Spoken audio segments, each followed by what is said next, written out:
everyone, and thank you for joining us today. We're going to talk about advanced practice professionals.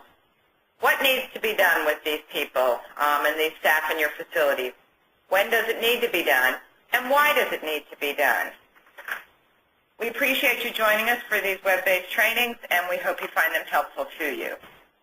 I want to start today by talking a little bit about some definitions, terms that you might hear at your facility, things like associated health professional or mid-level healthcare provider.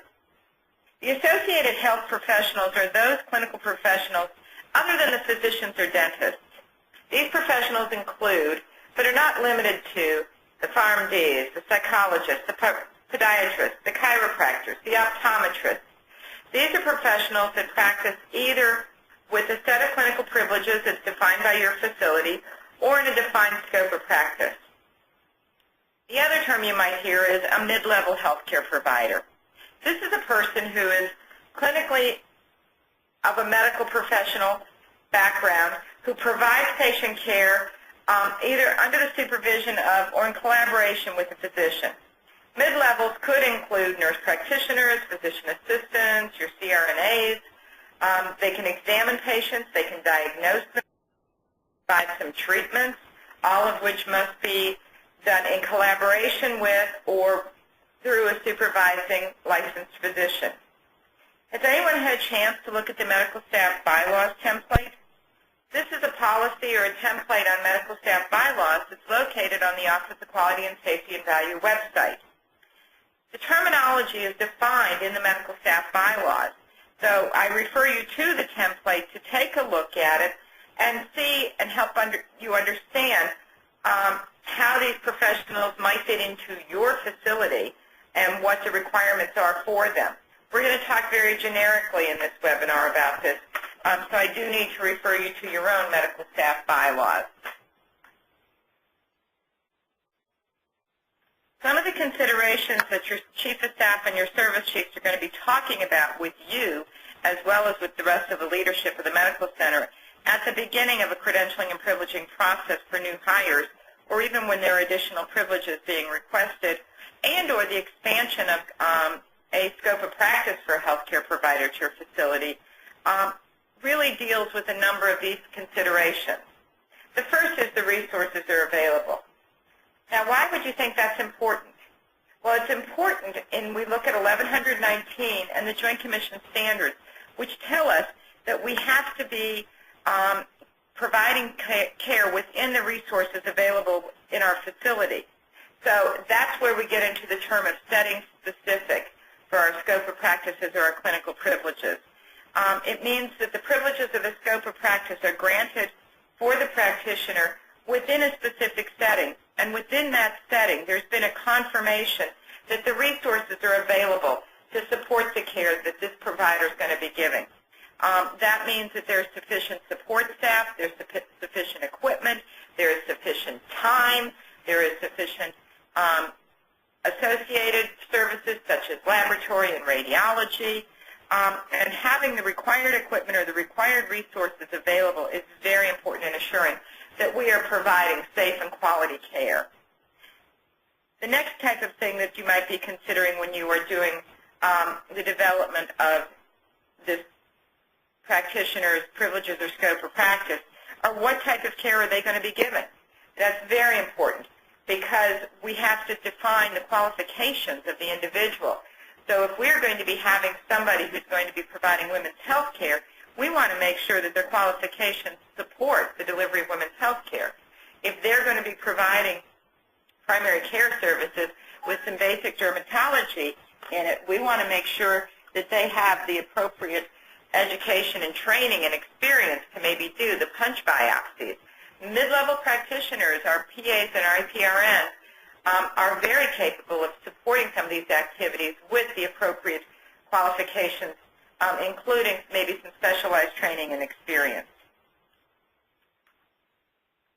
So practitioners who do not have specified privileges for a specific setting are not to practice in that setting, even if they believe that they have privileges to practice in a comparable setting.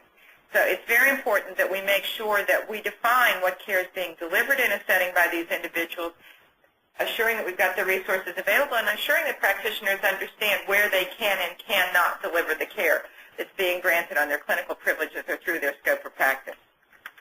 Another consideration in this group of folks is whether or not they will be practicing independently or autonomously. Independent is just that. They are practicing, they are privileged, they are able to perform all services available independently and do not have to seek collaboration or consultation with a licensed independent provider. Autonomously, though, means that they are not under constant supervision. Their practice has been defined. We understand what they can do, but it also defines when they are advised or should be seeking collaboration or assistance from a licensed independent provider. So this would almost always be somebody like your physician assistants who do not practice independently. They practice autonomously on a scope of practice, which defines what is expected of them based on their education, training, and experience within the setting that they will be delivering the care at your facility, and defines the care that they will be giving. But it also defines who will be collaborating with them and some idea of when they should go seek that collaboration. Last area on this slide is the patient-centered medical home. And this is where we have professionals who are working with patients within a primary care environment that allows for a lot of healthcare providers to work very collaboratively and seamlessly. And if that's the case, then it's a team approach, and this is what allows the providers to really provide the seamless care that is our goal to give. So it's really going back to identifying that setting where they'll be delivering the care and the resources that they will be needing to deliver that care. The Joint Commission standards are very, very critical in this discussion. If we start with this Joint Commission standards, it really goes to the responsibilities of the organized medical staff and the service chief. That's defined in Medical Staff Standards 010101. This carries over into your medical staff facility bylaws and the rules and the regulations. It's very, very important that everyone at the facility understands that the responsibility for the care being delivered at the facility begins at this level.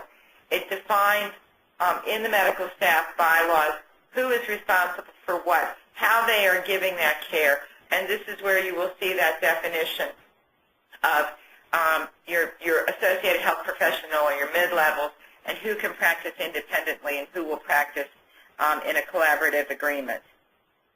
Medical Staff Standard 060101 is actually the one that refers back to our earlier discussion regarding resources. That gets at the equipment, the staffing that's needed to assist and support the care being given in a specific setting. This can also include the types of practitioners that will be practicing in this area and how they will be practicing. All of this ties to the resources, the setting, and the care to be provided. It will also help identify who will be credentialed, who will be reprivileged, and who will be practicing on a scope of practice. The human resources standards, though, are also very important for us to understand here, because Human Resources 010205 talks to us, the hospital verifies the staff qualifications. This is a human resources activity, and for those who are not practicing as licensed independent providers, the HR standards do come into play. So it's important that we know what those standards are as well. Let's look at those standards a little bit more specifically. HR 010205, Element of Performance 10, is where we're going to start. We're going to actually spend the next 6 slides talking about all of these things. So we're going to start here at Element of Performance 10. And it basically defines the equivalent process. It is the one that says that we must credential all physician assistant and advanced practice registered nurses who practice within our facilities, and they have to be credentialed and privileged through the medical staff process or an equivalent process. Well, let me talk about that for a minute. It does say that they have to be credentialed and privileged, and you know in VA we do not privilege those who do not practice independently. But the equivalent process under these circumstances is the scope of practice, because that does define the practice this individual is allowed to actually perform within our facility, in our veterans. Those advanced practice registered nurses or nurse practitioners who are licensed independent practitioners who are allowed by their State Practice Act or the law and the facility to practice independently, they must be credentialed and privileged through the medical staff process. But for those who are not licensed independent providers, who will be practicing on a scope of practice, just like the physician assistants, they will be credentialed as LIPs, and then they will practice on a scope of practice. And you have a choice of going through the medical staff process or an equivalent process. VHA changed the policy in 2013 to also add to this group of people the pharmacy specialists who are practicing on a scope of practice. They too will be credentialed as licensed independent providers, and if allowed by their State Practice Act and the facility to be privileged and practice independently, then they will be credentialed and privileged as LIPs.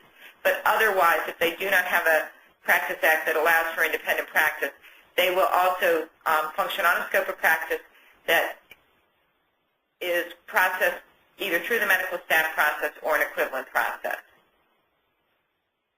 If we look at 010205, Element of Performance 11, it talks about the equivalent process for credentialing of the physician assistants and the APRNs has to be approved by the governing body. Quick question. Do you know who your governing body is? Do you have a governing body? Within VA, we do have a governing body, always. Our governing body is the director of your facility. That's a delegation by the Undersecretary of Health to function as the governing body at your facility. You always have a director or an acting director at your facility, so that individual would be the person who would be the one that would be approving the equivalent process.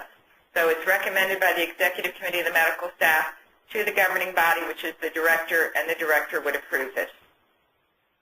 If we continue on to Element of Performance 12, it says that the equivalent process for credentialing and privileging of the physician assistants and the advanced practice registered nurses who practice within our facilities have to have a process for an evaluation of the applicant's credentials, and that evaluation has to be documented.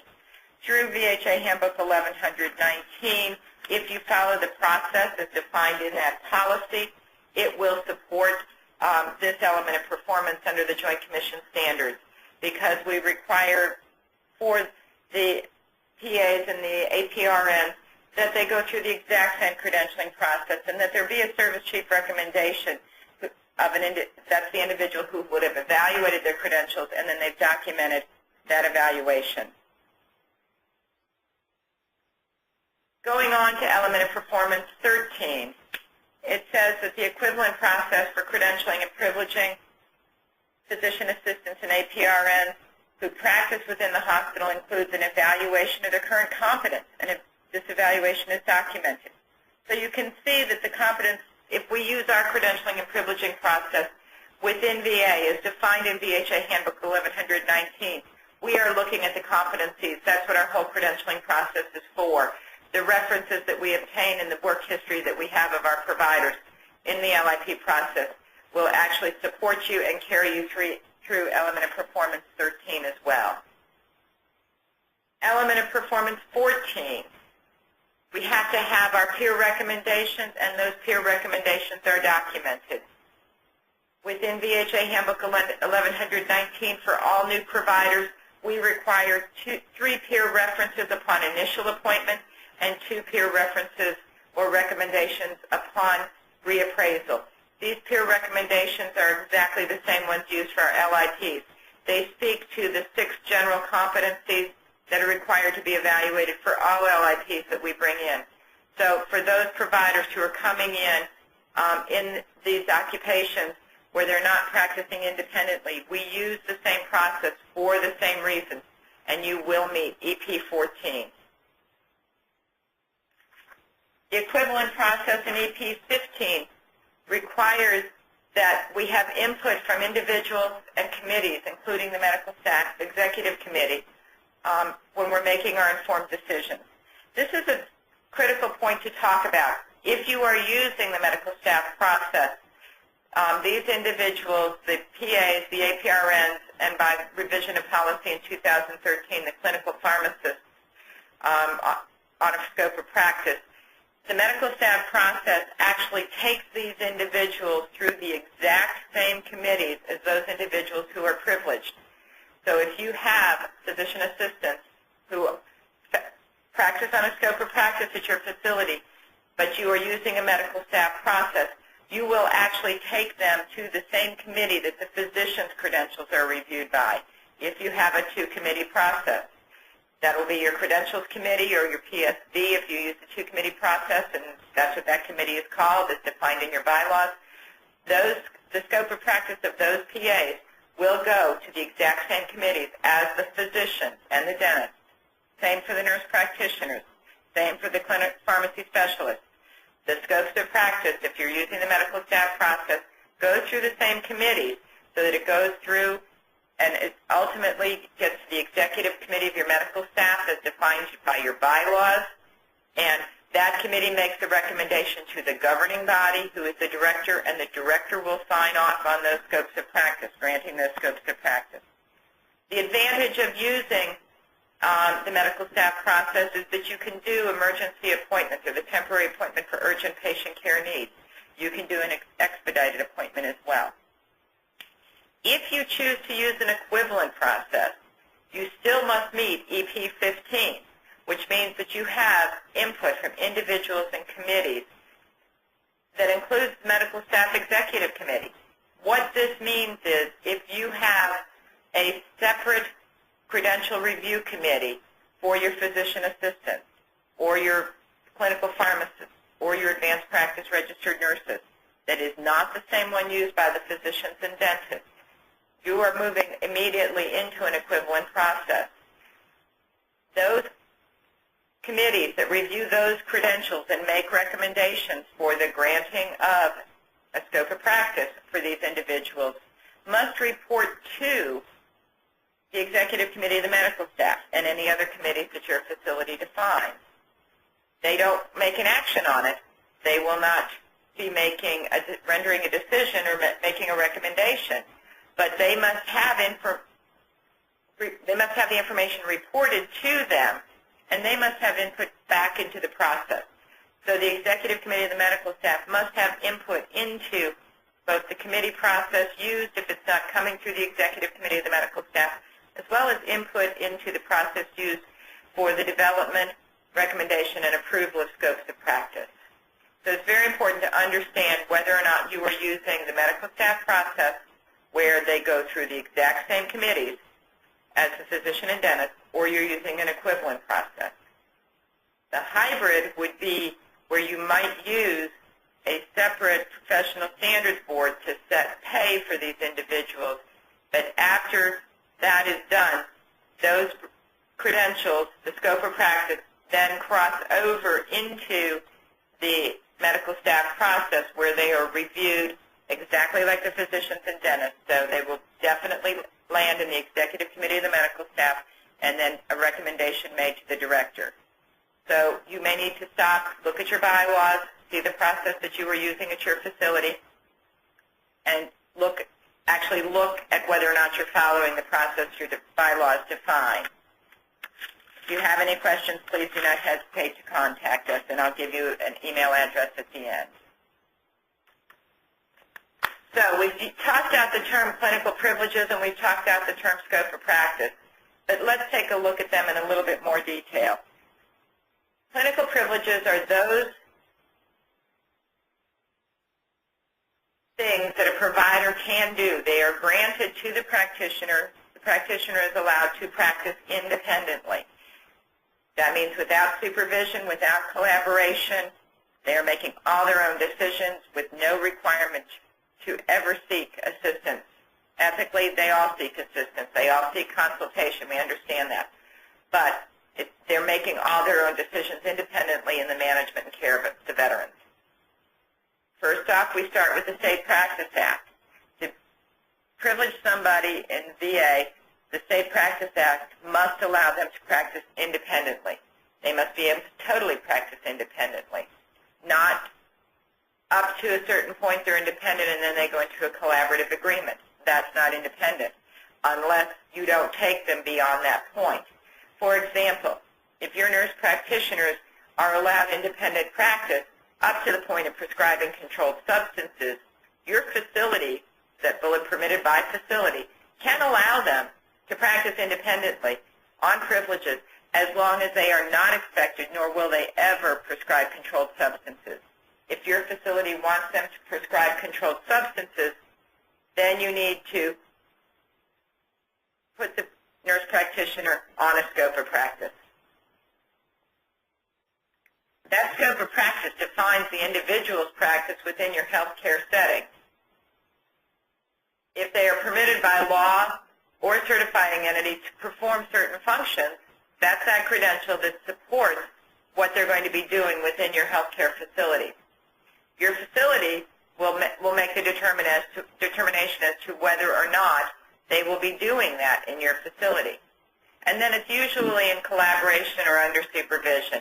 And what we mean by this is that we use the scope of practice to define what they are doing, and that their collaborating physician, usually a physician, understands what they are doing, knows their capabilities, and also has a relationship with the individual so that they come and seek consultation or collaboration or assistance when needed. The scope of practice defines those boundaries of which this provider is allowed to practice.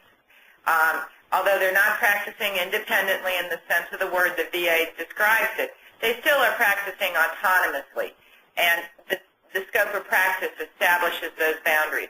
Critical, though, is also going back to what does the license, registration, or certification allow. We've had some questions raised in the past where facilities have wanted to introduce massage therapy or acupuncture, and they have a practitioner at the facility who is also a certified acupuncturist or a certified massage therapist. But we have to go back and look at the occupation in which the individual is actually hired by the agency or appointed to the agency.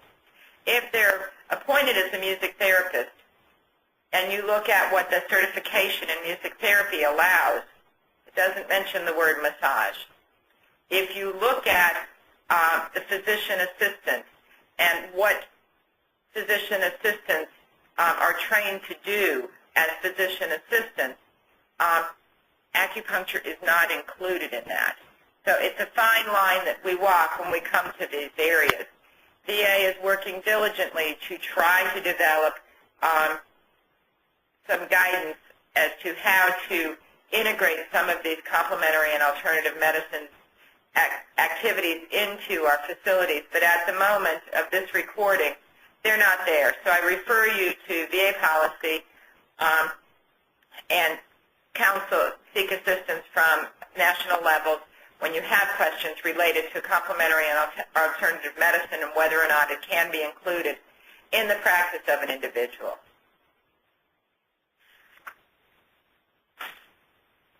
We're going to talk about the implementation of the medical staff process. I've already gone over this before, but it's very good and it gets complicated, so it's a good idea that we go through it again. If you are using the medical staff process for the allied or associated health professionals or mid-levels, however you call them in your bylaws, they're credentialed as LIPs. Their credentials are reviewed by the exact same committees as the privileged providers at your facility. The membership of those committees is the same. So if it is a committee that reviews physician and dentist credentials, that committee should be reviewing these individuals as well. There should be an allowance by your medical staff bylaws that allows for representation at their meetings when these professionals are being presented and being considered. But it is the same committee. The scope of practice is actually going to be signed by the collaborating physician. It's going to be recommended by the service chief. That will be documented in VetPro. It will be recommended by the executive committee of your medical staff. That will be documented in the minutes of the ECMS and also documented in VetPro. And that scope of practice will be approved or signed off by the governing body, which is your director. This process, if you use it, gives you all of the capability of the medical staff processes defined by the Joint Commission Medical Staff Standards. So you can use temporary appointment for urgent patient care needs, and you can use the expedited appointment process.